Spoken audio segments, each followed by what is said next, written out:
ABC competition में स्वागत है। आज हम बात करने जा रहे हैं रीजनिंग का जो पार्ट नंबर फर्स्ट होगा, जिसमें रैंकिंग टेस्ट के बारे में, जिसमें क्रम परीक्षण होता है।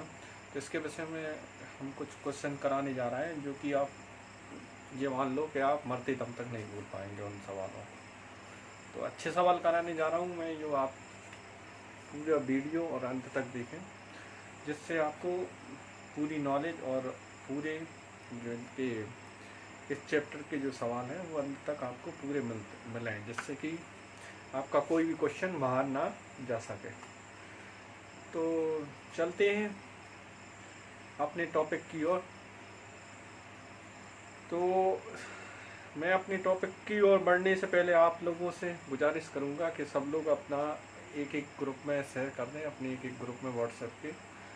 और अगर आपको हमारा चैनल पसंद आता है तो हमारे चैनल को सब्सक्राइब करें और लाइक करें, जिससे हमारा मोटिवेशन बढ़े और हम आपको निरंतर अच्छे से अच्छे वीडियो उपलब्ध करा सकें। साथ ही आपको जिस टॉपिक में, रीजनिंग के भी जिस टॉपिक में या जो सवाल में प्रॉब्लम आती है, तो वो कमेंट करें हमें, जिससे हम आपके कमेंट के द्वारा आपके जो भी चैप्टर में प्रॉब्लम है वो हम दूर कर सकें। आप वीडियो पूरा देखें, जिससे कि आपको पूरा नॉलेज मिल सके। तो देखिए, पहला क्वेश्चन बता रहा हूँ मैं, उससे पहले आपको क्रम व्यवस्था के बारे में बताता हूँ। तो सबसे पहले अपन बात करेंगे क्रम क्या होता है। तो कुछ इस तरह के सवाल आते हैं आपको क्रम व्यवस्था में, कि वो पूछता है कि आपको राम का, आपका अगर बोर्ड पैर जो दायां होगा वही आपका दायां होगा, और जो बायां होगा वह बायां होगा, है? ये आपको ध्यान रखना है। अगर वो पूछता है क्वेश्चन में कि राम का बाएं ओर से 15वां स्थान है और दाएं ओर से कौन सा स्थान है, 14वां स्थान है, ठीक? तो कुल, यानी कुल मतलब यहां से यहां तक जो बैठे हुए हैं, कुल छात्रों की संख्या कितनी होगी या कुल आदमियों की संख्या कितनी होगी। तो आपको क्या करना है, सीधी सी बात है, पहले मैं आपको थोड़ा सा समझा देता हूँ डीपली, तो आपको समझ में आएगा। देखिए, आप अगर मान लो राम है, अगर आप इस यहाँ से गिन रहे हैं तो 14वां हो रहा है मान लो आपका, ठीक है? और यहाँ से गिन रहे हैं तो आप राम का स्थान कौन सा हो रहा है, 15वां हो रहा है। तो अगर आप बात करें सीधी सीधी, राम कितनी बार गिना रहा है, सीधा 2 बार गिना रहा है। देखिए, बहुत ध्यान से देखिए, आप थोड़ा सा समझने में थोड़ी प्रॉब्लम हो सकती है फर्स्ट टाइम, बाकी का आप जैसा ही आप थोड़ा प्रैक्टिस करेंगे उसके बाद आप बहुत इजीली सवाल कर पाएंगे। तो अगर यहाँ से 15वां है, यहाँ से 14 है, तो अगर अपन बात करते हैं तो आपके पास कितने सदस्य बैठे हुए हैं, टोटल 29। सीधी सी बात है, 29 बैठे हुए हैं। तो आपको राम कितनी बार गिना रहा है, यहाँ 2 बार, तो आप 1 कम कर देंगे, यानी कितनी, 28। थोड़ा सा यहाँ आप थोड़ा सा यहाँ भी देखें, अगर राम को अगर आप छोड़ दें तो इस तरफ कितने सदस्य हैं, 13, और इस तरफ कितने हैं, यानी बाएं तरफ 14। 14 और 13 कितने होंगे यहाँ पर, 27, ठीक है? अब राम का स्थान एक और जोड़ लो, अगर आप ऐसा करना चाहें तो 28, ठीक है? चलिए, अब आपको मैं फॉर्मूला बता देता हूँ, ट्रिक। आपको क्या करना है, टोटल करेंगे आप, लेफ्ट प्लस राइट माइनस 1, तो आपका आंसर तुरंत आएगा। तो टी बराबर लेफ्ट से 14 और राइट से आपकी कितनी है, सॉरी यहाँ से आपकी कितनी है, 15, 14 और माइनस 1 बराबर 28, है ना?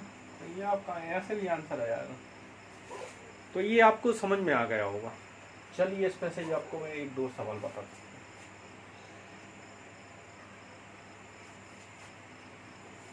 अब आप थोड़ा ध्यान से देखिए इसी सवाल को। अगर वो पूछता है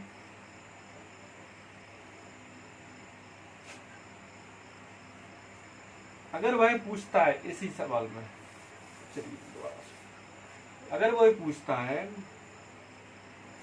राम का दाईं ओर से, राम का दाईं ओर से कौन सा स्थान है? 15वां, तथा मोहन का बाईं ओर से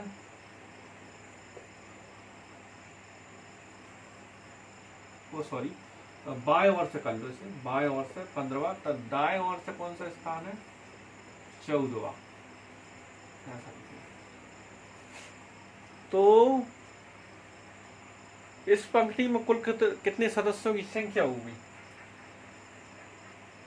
तो इसका जो आंसर रहेगा, आपको अगर आप देखेंगे आंसर, तो इसका नन ऑफ दीज आंसर रहेगा, यानी उपरोक्त में से कोई नहीं है इसका आंसर।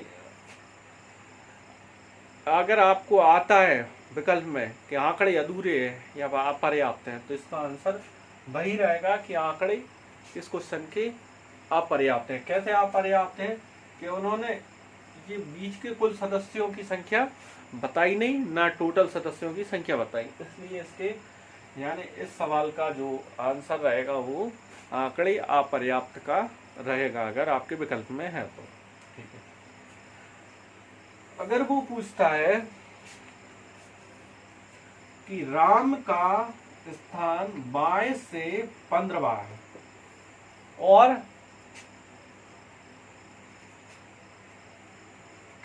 दाएं से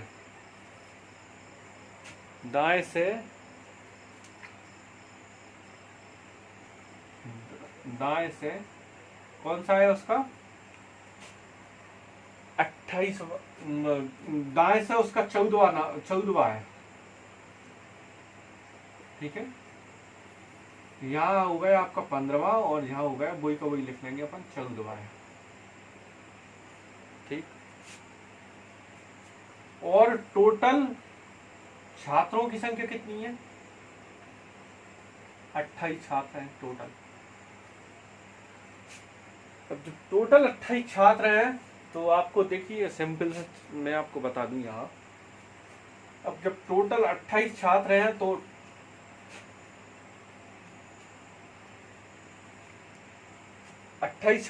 मैं क्वेश्चन बना के बता रहा हूं आपको।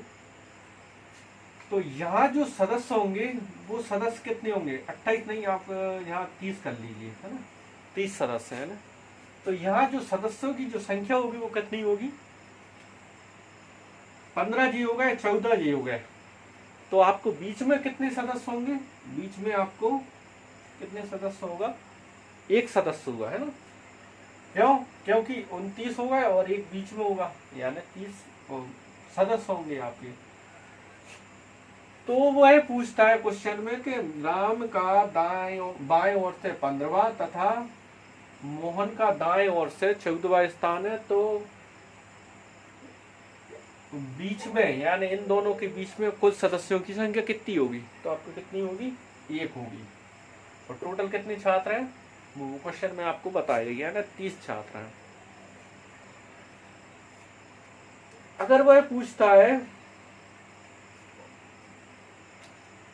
अगर कुछ इस तरह के क्वेश्चन भी आते हैं, देखिए मैं बता रहा हूं।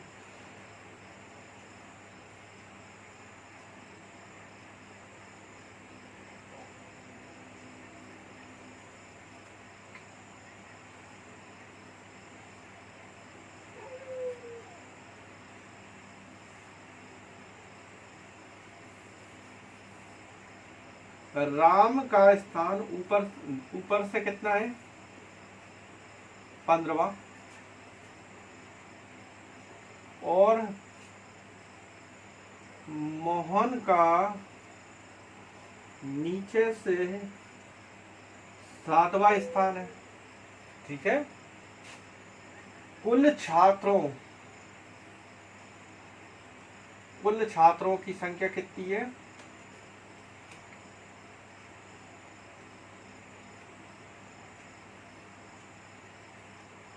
3300। तो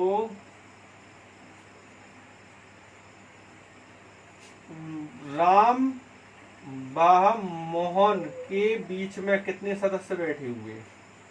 यानी आपको क्या निकालना है, ये निकालना है। तो आपको मैं ये बता चुका हूँ ये वाला सवाल ऊपर वाला, तो आप इसमें इसके अनुमान से लगा सकते हैं कि इसका आंसर क्या आएगा, है ना।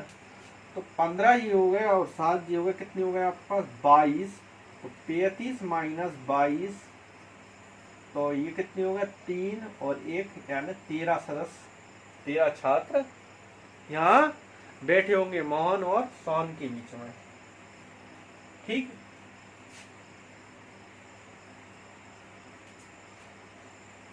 अगला देखिए इसी तरह का क्वेश्चन, कुछ अल्फाबेटिकल भी आ जाते हैं इस तरह के क्वेश्चन।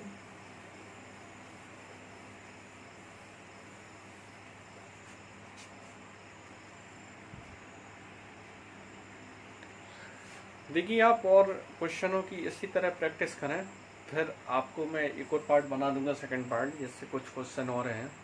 तो नेक्स्ट पार्ट में मिलते हैं, तब तक के लिए धन्यवाद, थैंक यू।